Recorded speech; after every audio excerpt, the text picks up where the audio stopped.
Alors, bonjour à toutes et tous.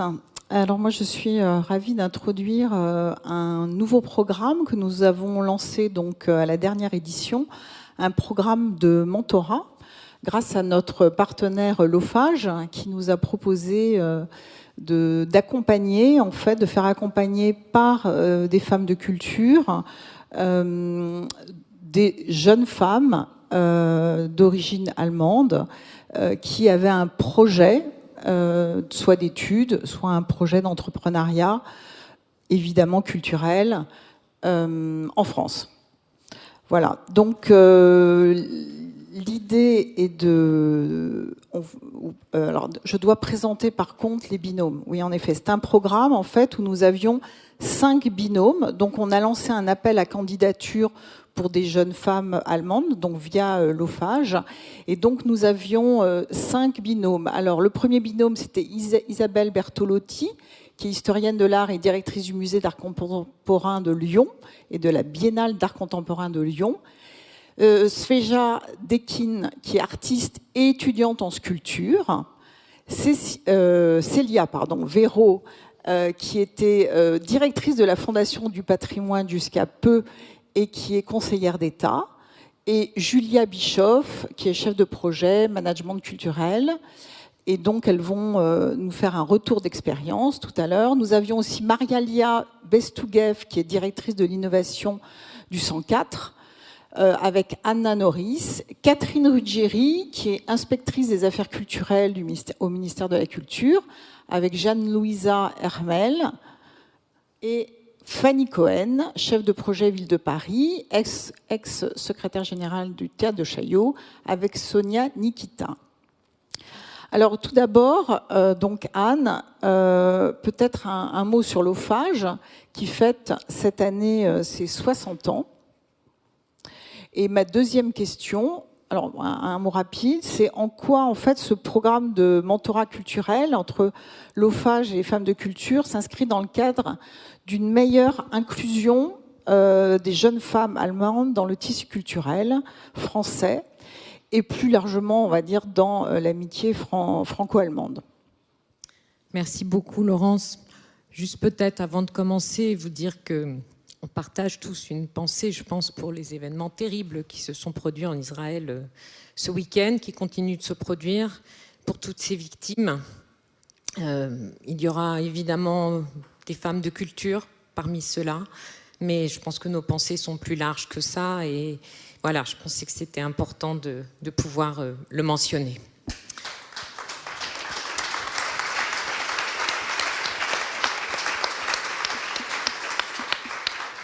Et quelque part, malheureusement, ça vient en ligne droite avec les 60 ans de l'Office franco-allemand pour la jeunesse. C'est aussi les 60 ans du traité de l'Élysée. Et le traité de l'Élysée, c'est la fondation de cette entente, cette relation particulière entre la France et l'Allemagne, qui s'appuyait sur le plus jamais ça, et pour renforcer les liens entre les jeunesses, entre les sociétés civiles de nos pays. Et ce qu'on a d'ailleurs remarqué, particulièrement depuis l'Ukraine, c'est la demande qui nous était faite en tant qu'office destiné à la jeunesse concernant vraiment notre ADN de paix, souvent, parce qu'on travaille aussi beaucoup avec, pas seulement en franco-allemand, mais avec des pays tiers, que ce soit en Europe continentale, orientale, avec le Maghreb, où souvent on nous demande de partager ce en quoi les liens entre les jeunesses peuvent être un facteur de paix et de continuer à porter ce discours. Alors, nos 60 ans, je ne vais pas non plus vous vanter les mérites de l'Office franco-allemand pour la jeunesse, même si ça me démange, bien sûr. Mais en tout cas, ce qui est sûr, c'est que nous l'avons beaucoup aussi célébré sous un angle culturel, artistique, parce que c'est très important pour nous, parce que la culture, pour véhiculer des valeurs et pour faire participer les jeunes, faire s'engager les jeunes, c'est quand même... extrêmement fort et un des vecteurs les plus puissants.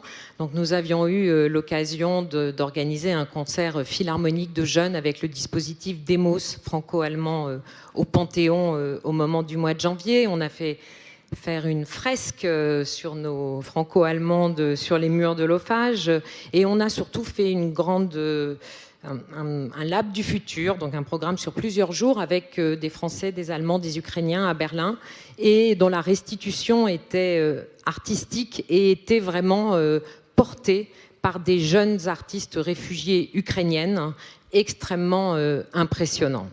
Et puis, ce n'est pas dans ce cadre-là, mais nous avons lancé ce programme de mentorat. Alors d'abord, merci à Femmes de Culture de nous avoir donné cette opportunité de lancer le programme de mentorat.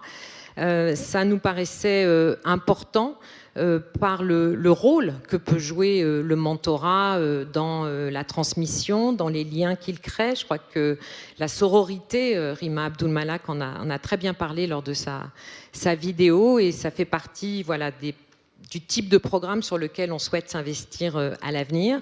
Et puis, évidemment, il y a aussi l'aspect international, franco-allemand, dans un premier temps, de ce programme. Donc, ça a permis, en tout cas l'objectif, on verra si ça a été rempli ou pas, mais c'est vraiment de pouvoir ouvrir à des jeunes femmes étrangères désirant de s'insérer dans le tissu culturel et artistique français, de pouvoir disposer de l'attention de leurs mentors, de leurs conseils, de leur carnet d'adresses, de leur engagement, et de créer, nous l'espérons aussi, un lien entre elles, ce qui est aussi le gage de tout ce que nous espérons construire pour l'avenir. Donc j'en profite évidemment pour remercier très très sincèrement les mentors et les mentorés qui se sont prêtés au jeu de cette première édition, dont nous allons bien sûr tirer des conséquences. Et la seconde qui est lancée, l'appel à candidature, je crois, va apparaître le 18 octobre. Et là, vraiment, que ce soit des jeunes femmes futures mentorées et des mentors, nous sommes ouvertes à toutes les propositions au moment qui nous le permettront dans le cadre de cette soirée. Alors, donc vous allez nous faire un retour d'expérience. Donc Célia, peut-être dans quel cadre en fait s'est passée votre rencontre, et puis nous expliquer un peu comment vous avez fonctionné aussi, parce que la première édition, tout le monde connaît les programmes de mentorat, et les programmes de mentorat sont toujours cadrés aussi de façon assez différente. Et là, pour la première édition, on a voulu être, on va dire, assez souple. Et justement tenir compte pour la deuxième édition en fait, du retour d'expérience des binômes. Et donc, dites-nous un petit peu comment vous avez fonctionné, à quel rythme vous êtes rencontrés, si vous êtes pour beaucoup vus physiquement ou en visio, enfin voilà. Et nous raconter un petit peu votre retour d'expérience. Tu le fais beaucoup mieux que moi. Merci. Alors, donc, la première étape, je crois, d'un mentorat, c'est de faire exprimer le projet. La personne que l'on accompagne, et en l'occurrence il était simple.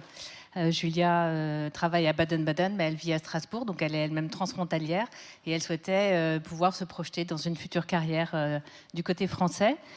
Et donc ça m'a permis, à partir de ce projet, d'utiliser les ressources de l'institution à laquelle j'appartenais, mais j'appartiens encore un petit peu en tant que bénévole. Donc la Fondation du patrimoine, c'est une organisation originale, puisque c'est une organisation privée non lucrative et qui apporte son concours aux côtés des pouvoirs publics au financement du patrimoine, et ce en mobilisant principalement du mécénat de grandes entreprises et puis des dons de particuliers. Et c'est une organisation qui s'est beaucoup développée, qui a triplé son budget, mais on ne sait pas assez qu'elle est profondément décentralisée, puisqu'elle s'appuie sur des bénévoles partout en France, dans les régions et dans les départements, dont des femmes. Et en l'occurrence, en Alsace, on a une déléguée régionale qui est une femme épatante, qui avait créé la course agnovienne pour Octobre Rose. Alors on s'est dit, voilà, quelqu'un qui sait faire du fundraising, on va la faire venir aussi pour le patrimoine, il n'y a pas de contradiction. Et tout simplement, j'ai mis en relation Julia avec nos délégués alsaciens, et en l'occurrence avec cette femme, pour lui faire connaître le milieu culturel local. Et ce milieu culturel, c'est notre marque de fabrique. Ce ne sont pas que des femmes qui appartiennent strictement au monde de la culture, ce sont des femmes qui viennent du milieu économique et qui veulent aider la culture. Et je pense qu'on en a dans la salle et dans cette association, Patricia Barbizem et bien d'autres. Voilà, la culture, c'est aussi l'économie qui peut la soutenir. Alors la troisième étape, c'est de se dire, si on essayait de faire quelque chose, Parce que pour se promouvoir dans une carrière professionnelle, quoi de mieux que de faire ? Pas seulement se présenter en disant « je voudrais bien », mais j'ai fait.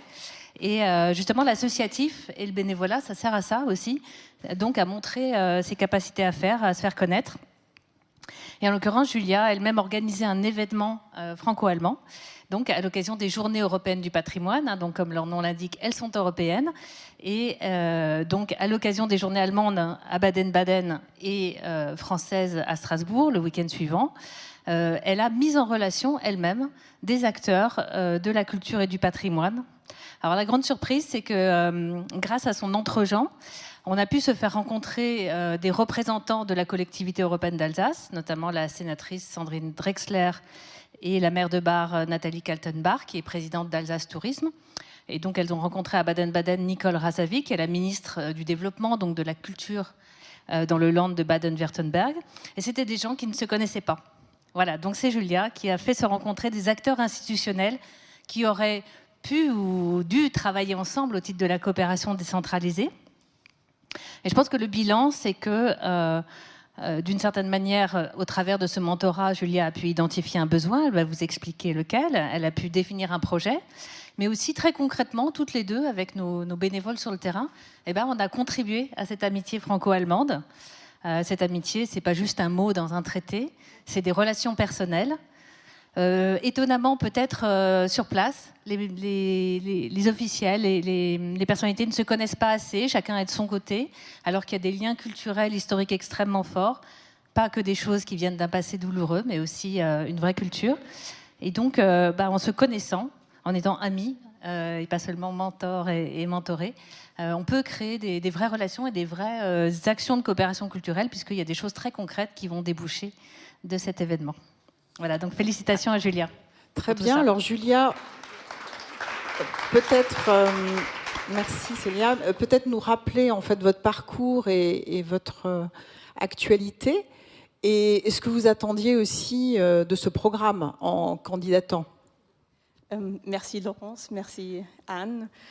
Bonjour à toutes. Donc, je m'appelle Julia Bischoff. Et je suis très honorée d'être parmi vous aujourd'hui pour cette cérémonie annuelle des 100 femmes de culture ici au Palais de Tokyo. En effet, je suis de retour au Palais de Tokyo car dans le cadre de mon double master franco-allemand avec l'École du Louvre et l'Université de Heidelberg, j'étais déjà ici il y a quelques années. Mais depuis ce moment-là, j'ai travaillé plusieurs années dans différentes organisations culturelles, grandes institutions culturelles en Allemagne. Et aujourd'hui, comme Célia avait déjà mentionné, j'habite à Strasbourg et je travaille à la mairie de Baden-Baden en tant que manageuse culturelle pour le patrimoine mondial UNESCO, The Great Spa Towns of Europe, les grandes villes thermales d'eau d'Europe, dont Baden-Baden fait aussi partie. Et du coup, alors, il y a un mois, Célia Véraud et moi, nous étions ensemble à Baden-Baden pour cet événement, pour les Journées européennes du patrimoine. Et j'ai organisé cet événement-là et j'ai œuvré avec les collègues de la Fondation du patrimoine à mettre en contact, comme dit, des représentants culturels d'un côté de la collectivité européenne d'Alsace et de l'autre côté du Land de Baden-Württemberg.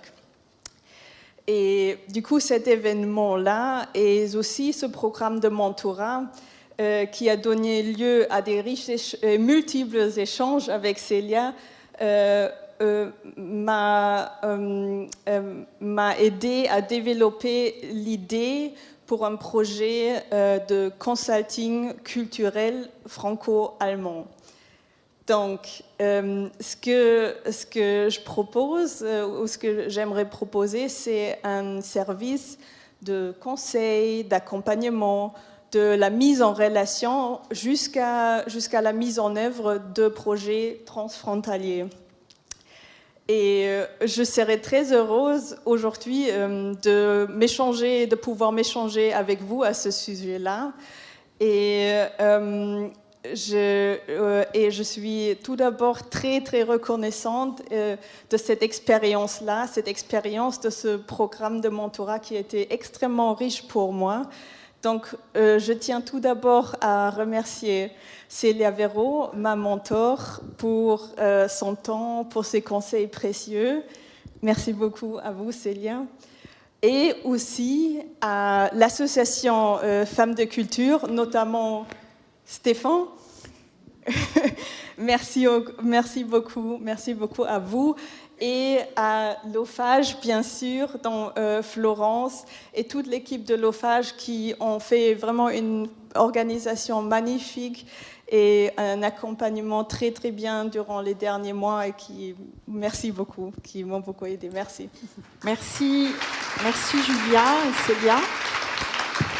Alors, comme le rappelait Anne, nous lançons le 18 octobre la nouvel appel à candidature donc pour des jeunes femmes allemandes. Et après, en fait, l'idée, c'est que l'on fasse un matching en fait, en fonction des profils et certainement qu'on vous sollicitera ou celles qui souhaitent aussi être mentors. N'hésitez pas à nous faire signe. Voilà, merci beaucoup. Juste un dernier mot Oui. pour dire qu'aussi à terme, on a évidemment l'envie, le désir d'avoir le même type de programme pour des jeunes femmes françaises en Allemagne, évidemment, la réciprocité, et que ça marche aussi très bien dans les territoires qui sont loin de la frontière, sur tout le territoire. C'est un programme formidable, vous le voyez, j'espère. Et voilà, n'hésitez pas surtout à faire circuler l'appel à candidature ou à vous proposer comme mentor. Merci.